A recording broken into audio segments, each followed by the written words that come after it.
Hello അസ്സലാമു അലൈക്കും welcome back to my channel. ഇന്ന് ഞാൻ വന്നിട്ടുള്ളത് നേന്ത്രപ്പഴം വെച്ചുണ്ടാക്കിയെടുക്കാൻ പറ്റുന്നൊരു ഹൽവയുടെ റെസിപ്പി ആയിട്ടാണ്. നമ്മൾ കടയിൽ നിന്ന് വാങ്ങുന്ന അതേ ടെക്സ്ചറുള്ള നല്ല ടേസ്റ്റി ആയിട്ടുള്ളതും ഹെൽത്തി ആയിട്ടുള്ളതുമായിട്ടുള്ളൊരു ഹൽവയാണിത്. വീഡിയോയിലേക്ക് പോകുന്നതിന് മുന്നേ നിങ്ങൾ ഈ ചാനൽ ആദ്യമായിട്ടാണ് കാണുന്നതെങ്കിൽ സബ്സ്ക്രൈബ് ചെയ്യാൻ മറക്കരുത്. അപ്പോൾ നമുക്കിതെങ്ങനെയാണ് ചെയ്യുന്നതെന്ന് നോക്കാം. ഇതിന് വേണ്ടിയിട്ട് ഞാനിവിടെ നല്ലതുപോലെ പഴുത്ത ഏത്തപ്പഴം എടുത്തിട്ടുണ്ട്. ഇത് 1 കിലോയിൽ കൂടുതലുണ്ടായിരുന്നു.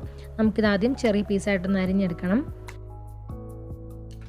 അതുപോലെ നമുക്കിനി ശർക്കര ഒന്ന് ഉരുക്കി വെക്കണം. അതിന് വേണ്ടിയിട്ട് ഞാനിവിടെ 300 ഗ്രാം കറുത്ത ശർക്കര എടുത്തിട്ടുണ്ട്. നല്ല കളറുള്ള ശർക്കര എടുക്കാനായിട്ട് പ്രത്യേകം ശ്രദ്ധിക്കണം. ഞാനിവിടെ ഒരു സോസ് പാൻ വെച്ചിട്ടുണ്ട്. അതിലേക്ക് നമുക്ക് ശർക്കര ചേർത്ത് കൊടുക്കാം. ശർക്കര നന്നായിട്ടൊന്ന് പൊട്ടിച്ചിട്ട് വേണം ചേർത്ത് കൊടുക്കാൻ.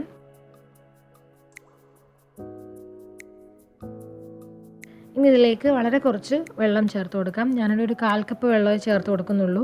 ഇനി നമുക്ക് ഈ ശർക്കര നന്നായിട്ടൊന്ന് മെൽറ്റ് ചെയ്തെടുക്കണം. ഒരു മീഡിയം ഫ്ലെയിമിൽ വെച്ചിട്ട് ശർക്കര നല്ലതുപോലെ ഒന്ന് ഉരുക്കിയെടുക്കാം. ഇപ്പം നമ്മുടെ ശർക്കര നന്നായിട്ടൊന്ന് ഉരുക്കി വന്നിട്ടുണ്ട്. നമുക്ക് ഇതൊന്ന് മാറ്റി വയ്ക്കാം.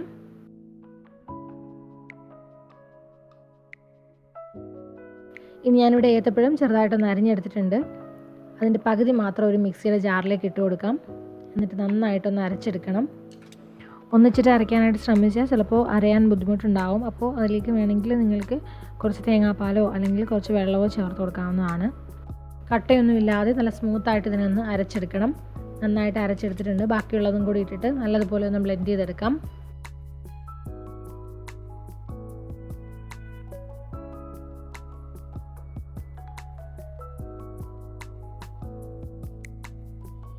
ഇപ്പോൾ ഇത് മുഴുവനായിട്ട് നല്ലതുപോലെ ഒന്ന് അരച്ചെടുത്തിട്ടുണ്ട്. ഇനി നമുക്ക് ഈ ഹൽവ ഉണ്ടാക്കാൻ വേണ്ടിയിട്ടുള്ള ഒരു പാൻ ചൂടാക്കാനായിട്ട് വെക്കണം. ഒരു നോൺ സ്റ്റിക്ക് പാൻ എടുക്കുന്നത് തന്നെ ആയിരിക്കും നല്ലത്. ഇനി നമുക്കിതിലേക്ക് 2 ടീസ്പൂൺ നെയ്യ് ചേർത്ത് കൊടുക്കാം. നെയ്യ് ഒന്ന് ചൂടായി വരുമ്പോൾ അതിലേക്ക് കാഷ്യൂ നട്ട്സ് ഇട്ടിട്ടൊന്ന് ഫ്രൈ ആക്കി എടുക്കണം. നല്ലൊരു ഗോൾഡൻ കളറായിട്ട് വരുന്നവരെ ഇതിനൊന്ന് ഫ്രൈ ആക്കി എടുക്കണം.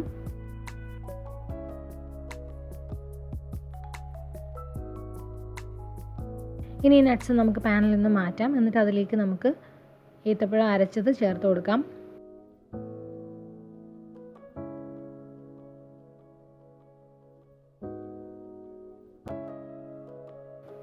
എന്നിട്ട് നന്നായിട്ടൊന്ന് മിക്സ് ചെയ്ത് കുക്ക് ചെയ്തെടുക്കണം. ഈ അരച്ചെടുത്ത ഏത്തപ്പഴം നല്ലതുപോലെ ഒന്ന് കുറുകി വരുന്നവരെ നമുക്കിതിനെ ഒന്ന് വേവിച്ചെടുക്കണം. ഒരു മീഡിയം ടു ലോ ഹീറ്റിൽ വെച്ചിട്ട് വേണം ഇതിനെ കൈവിടാതെ ഒന്ന് മിക്സ് ചെയ്ത് കൊടുക്കാൻ. ഇപ്പോൾ ഏകദേശം നന്നായിട്ടൊന്ന് കുറുകി വന്നിട്ടുണ്ട്. ഞാൻ ഇതിലേക്ക് 1 ടീസ്പൂൺ നെയ്യ് കൂടി ചേർത്ത് കൊടുക്കുന്നുണ്ട്. എന്നിട്ട് നന്നായിട്ടൊന്ന് മിക്സ് ചെയ്തെടുക്കാം. ഒരുപാട് നെയ്യൊന്നും ചേർക്കേണ്ട ആവശ്യമില്ല. ഒരു 3-4 ടീസ്പൂൺ നെയ്യേ ഞാൻ ഇതിലേക്ക് ചേർത്ത് കൊടുത്തിട്ടുള്ളൂ.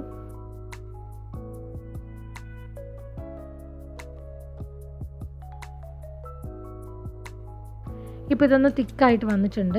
ഇനി നമുക്കിതിലേക്ക് ഉരുക്കി വെച്ചിരിക്കുന്ന ശർക്കര അരിച്ചിട്ട് ചേർത്ത് കൊടുക്കാം. അതിൽ അഴുക്ക് എന്തെങ്കിലും ഉണ്ടെങ്കിൽ പോകാൻ വേണ്ടിയിട്ട് നല്ലതുപോലെ ഒന്ന് അരിച്ചിട്ട് വേണം ചേർത്ത് കൊടുക്കാൻ.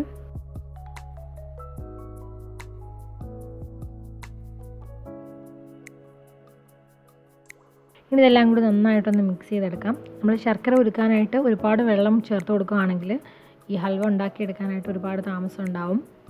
ശർക്കര ഒന്ന് ഉരുകി വരാൻ വേണ്ടിയിട്ട് ആവശ്യത്തിനുള്ള വെള്ളം മാത്രമേ ചേർത്ത് കൊടുക്കാവുള്ളൂ.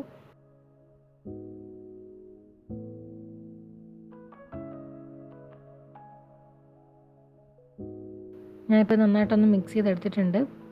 ഇനി ഇതിലേക്ക് ഞാൻ കുറച്ച് ഏലക്കാപ്പൊടി ചേർത്ത് കൊടുക്കുന്നുണ്ട്.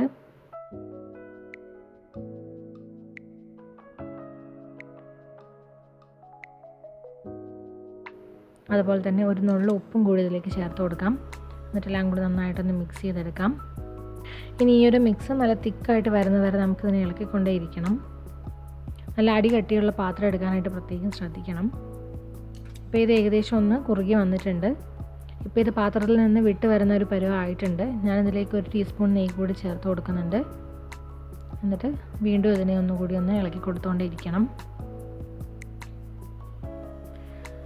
അവസാനം നെയ്യ് ഇതിൽ നിന്ന് വിട്ട് വരുന്ന ഒരു പരുവം വരെ നമുക്കിതിനെ ഒന്ന് മിക്സ് ചെയ്ത് കൊടുക്കണം. അതിന് മുൻപായിട്ട് ഞാനിതിലേക്ക് ഫ്രൈ ചെയ്ത് വെച്ചിരിക്കുന്ന കാഷ്യൂ നട്ട്സ് ചേർത്ത് കൊടുക്കുകയാണ്. എന്നിട്ട് നന്നായിട്ടൊന്ന് മിക്സ് ചെയ്തെടുക്കണം. ഏറ്റവും അവസാനം കാഷ്യൂ നട്ട്സ് ചേർത്ത് കൊടുക്കാനായിട്ട് ഇരിക്കരുത്. അതിന് മുൻപായിട്ട് മിക്സ് ചെയ്യാൻ പറ്റുന്നൊരു പരുവത്തിൽ കാഷ്യൂ നട്ട്സ് ചേർത്ത് കൊടുക്കണം. ഇപ്പോൾ ഈ ഹൽവയിൽ നിന്നും നെയ്യൊക്കെ ഒന്ന് ഊറി വന്നിട്ടുണ്ട്. പാത്രത്തിൽ നിന്ന് നന്നായിട്ട് വിട്ട് വരുന്നുണ്ട്.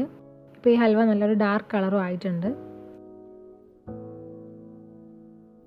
ഈ ഒരു സ്റ്റേജിൽ കുറച്ച് ഏലക്കാപ്പൊടി കൂടി ഞാൻ ചേർത്ത് കൊടുത്തു. എന്നിട്ട് നന്നായിട്ടൊന്ന് മിക്സ് ചെയ്തെടുക്കാം.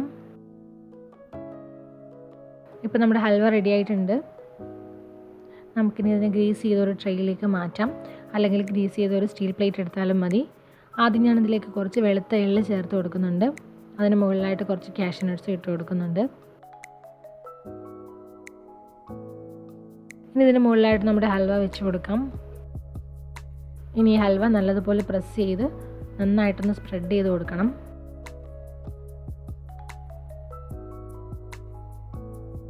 ഒരേ ലെവലാക്കി ഇതിനെ ഒന്ന് സ്പ്രെഡ് ചെയ്ത് കൊടുക്കാം. ചൂടോടുകൂടി തന്നെ ട്രേയിലേക്ക് മാറ്റണം, അല്ലെങ്കിൽ അത് സെറ്റാവും.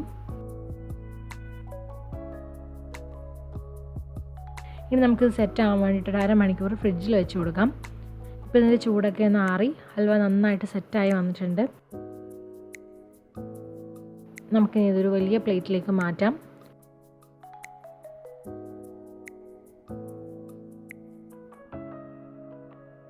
എന്നിട്ട് കട്ട് ചെയ്തിട്ട് സെർവ് ചെയ്യാം. നല്ല ടേസ്റ്റി ആയിട്ടുള്ള ഹെൽത്തി ആയിട്ടുള്ളൊരു ഹൽവയാണിത്. കുട്ടികൾക്കൊക്കെ വളരെ ഇഷ്ടമാവും. എല്ലാവരും ഒന്ന് ട്രൈ ചെയ്ത് നോക്കണം. നമ്മൾ കടയിൽ നിന്ന് വാങ്ങിക്കുന്ന ആ ഒരു ഹൽവയുടെ അതേ ടെക്സ്ചർ തന്നെയാണ് ഇതിനും. നമുക്ക് നന്നായിട്ട് കട്ട് ചെയ്തെടുക്കാനും ഒക്കെ പറ്റും. അപ്പോൾ എല്ലാവർക്കും ഇന്നത്തെ റെസിപ്പി ഇഷ്ടമായെന്ന് വിചാരിക്കുന്നു. വീഡിയോ ഇഷ്ടമായാൽ ലൈക്ക് ചെയ്യാനും കമൻറ്റ് ചെയ്യാനും ഷെയർ ചെയ്യാനും മറക്കരുത്. അതുപോലെ നിങ്ങൾ ഈ ചാനൽ ആദ്യമായിട്ടാണ് കാണുന്നതെങ്കിൽ സബ്സ്ക്രൈബ് ചെയ്യാനും മറക്കരുത്. പുതിയ നല്ല റെസിപ്പികളുമായിട്ട് ഇൻഷാ അല്ലാഹ് വീണ്ടും കാണാം.